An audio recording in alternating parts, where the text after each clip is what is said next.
এক গ্রামে একটা টুনটুনি আমার টুনা বসবাস করতো। টুনার দুটি সন্তান ছিল। টুনার পড়ালেখা জানতো না, সে সহজে কাজ কাম কোথাও পেত না।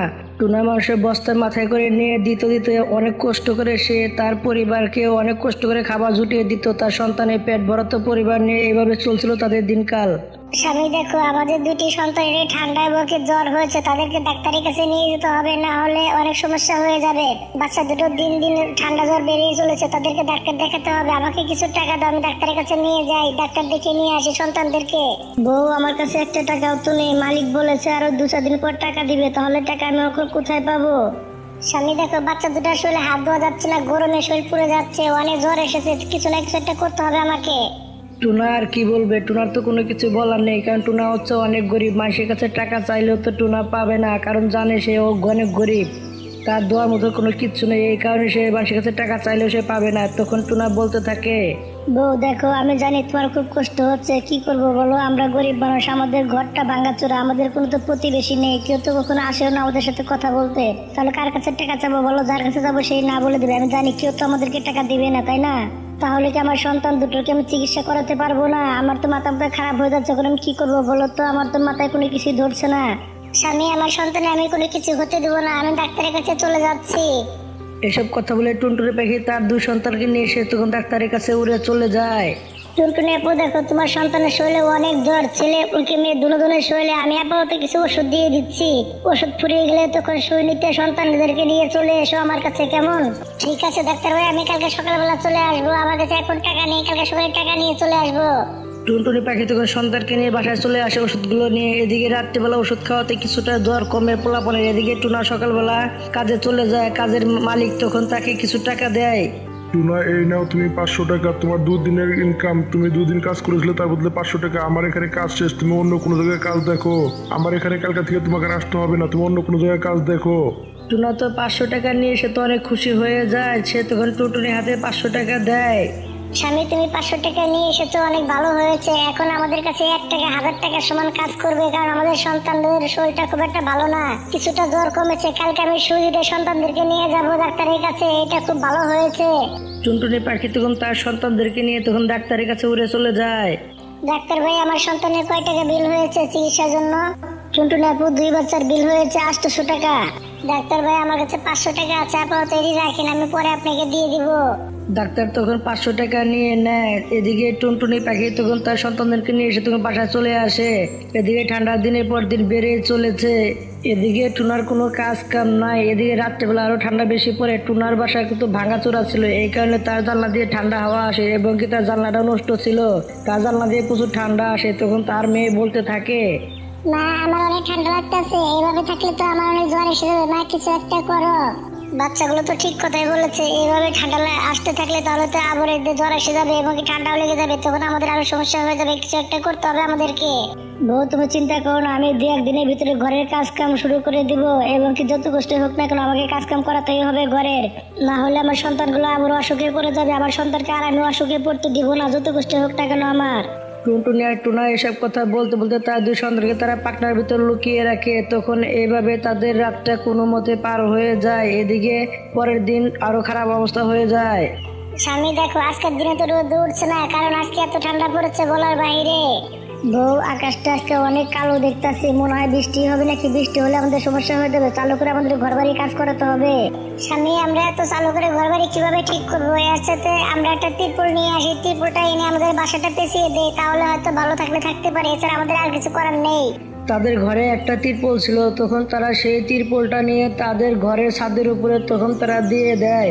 কিছুক্ষণের ভিতরে সেখানে বৃষ্টি শুরু হয়ে যায়। টুনা এবং টুনি তারা ভিজে যায়, তাদের অবস্থা অনেকটাই খারাপ হয়ে যায় ঠান্ডার কারণে। বউ, আজকে যে ঠান্ডা পড়েছে, আমরা এর ভিতরে কিভাবে থাকবো? আমি তো কোনো কিছুই বুঝতে পারছি না, আজকে বাঁচতে পারলেও হয় ঠান্ডার ভিতরে আমরা। স্বামী দেখো, আমাদের কাছে কোনো গরম কাপড় চাপড় নেই, এবং কি একটা কম্বলও নেই যে আমরা 4 জন পেঁচিয়ে সেখানে বসে থাকবো, আমাদের অনেক কষ্ট হবে এখন। হে আল্লাহ, তুমি আমাদের মতো গরিব কাউকে বানিও না, কারণ আমাদের সন্তানদেরকে আমরা ঠান্ডা থেকে বাঁচাতে পারছি না, নিজেরাও বাঁচতে পারছি না। টুনা টুনি এবং কি তার বাচ্চাগুলো ঠান্ডায় অনেক কাঁপছিল। তখন টুনটুনি বুদ্ধি করে তখন সে ঘরের ভিতরে চুলা জ্বালিয়ে দেয়। তখন 4 জন তারা চুলার কাছে এসে দাঁড়িয়ে থাকে গরমের ভিতরে। বউ, তুমি খুব ভালো কাজ করেছো আগুনটা জ্বালিয়ে বুদ্ধি করে, কারণ না হলে অনেক সমস্যা হয়ে যেত। বাচ্চাগুলো কিছুটা হলেও আরাম পাবে, একটু গরম তাপ পাবে, এই কারণে খুব ভালো হবে। স্বামী তুমি কোনো চিন্তা করো না, ঘরে আরো শুকনা কিছু খড়ি আছে, সেগুলো দিয়ে আজকে রাতটা চলে যাবে, কোনো মতে কাটানো যাবে। আগুন পেয়ে তারা তখন আগুনের তাপ নিতে থাকে। এদিকে তখন হঠাৎ করে তখন তাদের বৃষ্টিটা আরো ঝড়টা বেড়ে যায়। ঝড়টা বেড়ে যাওয়ার কারণে তখন তাদের ঘরের তিরপলটা উড়ে যায়। তখন তাদের ঘরের ভিতরে পানি পড়া শুরু হয়ে যায়। তখন তাদের আগুনগুলো লিভে যায়। তখন তাদের আবার আগের মতো তাদের ঠান্ডা লাগা শুরু হয়ে যায়। হ্যাঁ হ্যাঁ, এটা আমাদের সাথে কি হচ্ছে? আগুনটাও যে লেগে গেল, ঘরটা তো পুরো ভিজে গেল, এখন কি করবো আমরা? দেখতে দেখতে কিছুক্ষণের ভিতরে তাদের ঘরটা ভেঙে যায়। তখন তারা বাইরে বের হয়ে আসে এবং কি তারা বৃষ্টিতে ভিজতে থাকে। এদিকে তাদের দুই সন্তানের জ্বর চলে আসে। স্বামী দেখো, আমাদের ঘরটা তো ভেঙে গেল বৃষ্টিতে, দুইটা সন্তানের জ্বর চলে এসেছে, এখন কিছু না কিছু একটা করতে হবে, চালু করে কিছু না কিছু একটা করো তুমি, নাহলে সন্তান দুটোকে বাঁচাতে পারবো না। টুনা তখন উড়ে চালু করে কালো কাবার বাসা চলে গিয়ে তার দরজা টুকাতে থাকে।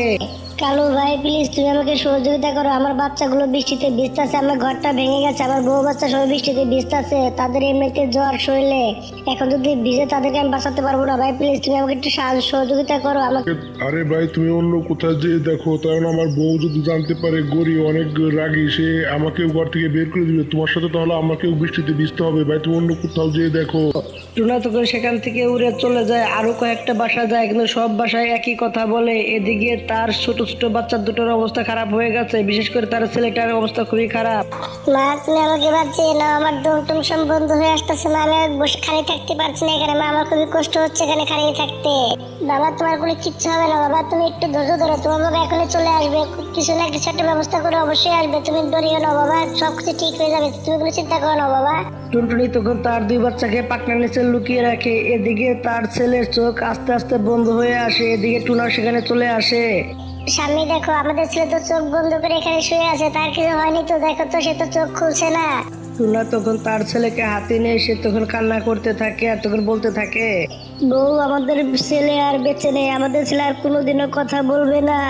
তারা তখন তিনজনই অনেক কান্নাকাটি শুরু করে দেয়। তখন সকাল হয়ে যায়, বৃষ্টি বন্ধ হয়ে যায়।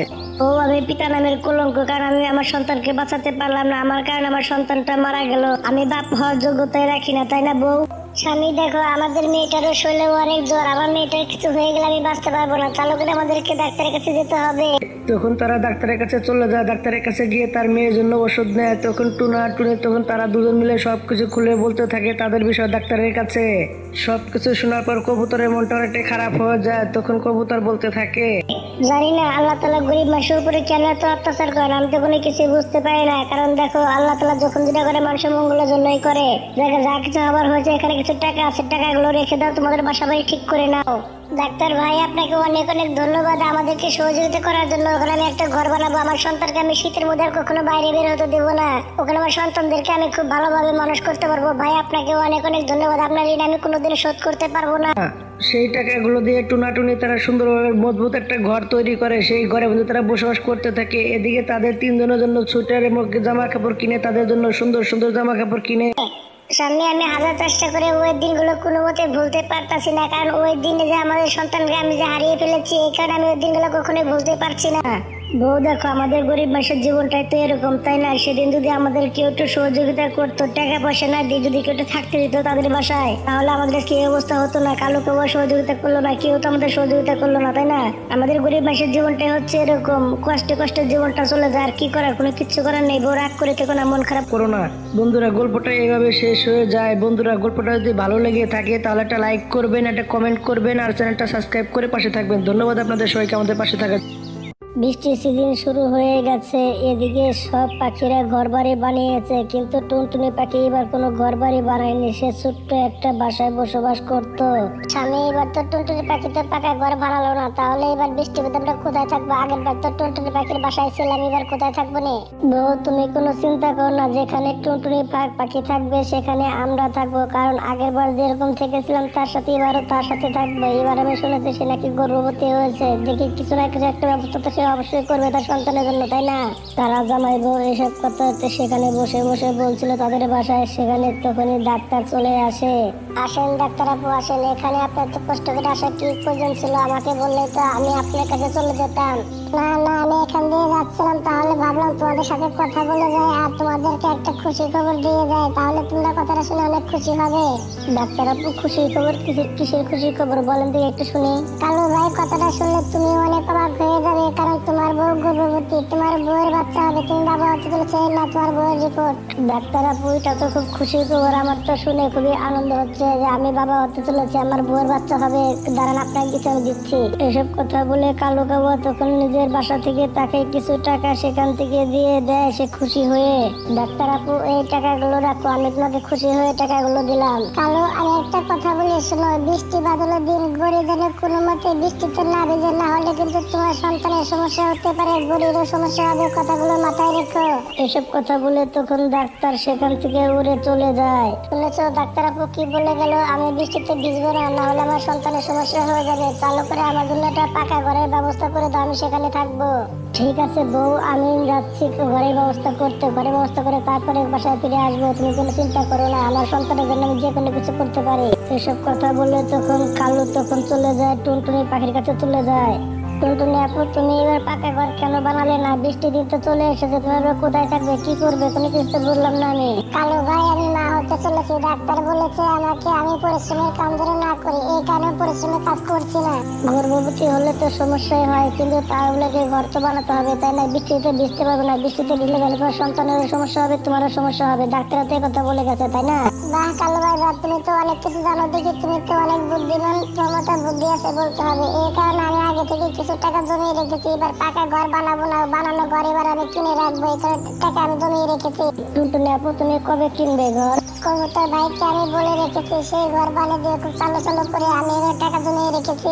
কালু টুনটুনির মুখে এরকম কথা শুনে সে তখন তার বউর কাছে উড়ে চলে যায়। বউ, আমি ঘর পেয়ে গেছি, ঘর পেয়ে গেছি, কারণ টুনটুনি পাখি টাকা দিয়ে নতুন ঘর সে কিনে নিচ্ছে, আমরা সেখানেই থাকবো। কালো, এবার এরকম কাজ করা যাবে না, কারণ এবার কবুতর টুনটুনি পাখির সঙ্গে আছে, এবার তার ঘর কেড়ে নিতে চাইলে তাহলে আমাদেরকে মেরে ভূত বানিয়ে দিবে, তুমি অন্য কোনো ব্যবস্থা করো।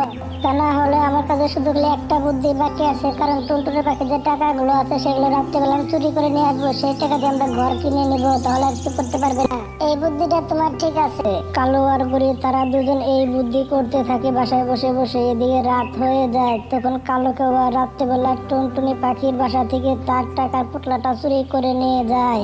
এদিকে সকাল হয়ে যায়, সকালবেলা কবুতর সে বাসা বানিয়ে নেয়, তখন সে সেখানে চলে আসে। কবুতর চাচা, তুমি এবার ঘর বানাতে এত সময় লাগলো কেন তোমার? টুনটুনি মামনি, দেখো বৃষ্টির দিন চলে এসেছে, সবারই তো ঘর বানাতে হয়, শুধু তোমার একলা না তো, এই কারণে অনেক দেরি হয়ে গেছে। মামনি, তুমি বলো কোন গাছের উপরে তোমার ঘরটা রেখে আসবো, সেখানে তোমাকে সেট করে দিয়ে যাচ্ছি। তখন টুনটুনির কথা মতো কবুতর একটি গাছের উপর তার বাসাটা সেট করে দেয়। তখন তারা দুজন যখন টাকা আনতে টুনটুনির বাসায় চলে যায়, তখন টুনটুনি দেখতে পায়। টুনটুনি, তুমি চালু করে আমাকে টাকা দিয়ে দাও, আমার আরো অনেক কাজ আছে, আরো আমার ঘর বানাতে হবে, দেরি করো না, চালু করে দাও। কবুতর ভাই, আমি তো এখানে টাকা রেখেছিলাম, টাকাগুলো কে যেন নিয়ে গেছে, আমি তো কোনো কিছু বুঝতে পারছি না, কোন চোরে যে আমার টাকাটি নিয়ে গেলাম, তখন আমি কি করবো কোনো কিছু বুঝতে পারছি না। আমি জানি তুমি কি বলতে চাইছো, এরকম সব পাখিরাই পড়াই পাখিরাই এরকম করে, কারণ তারা ঘর টর বানিয়ে তখন তারা বলে তাদের কাছে টাকা নেই, ওখানে আমি কি করব?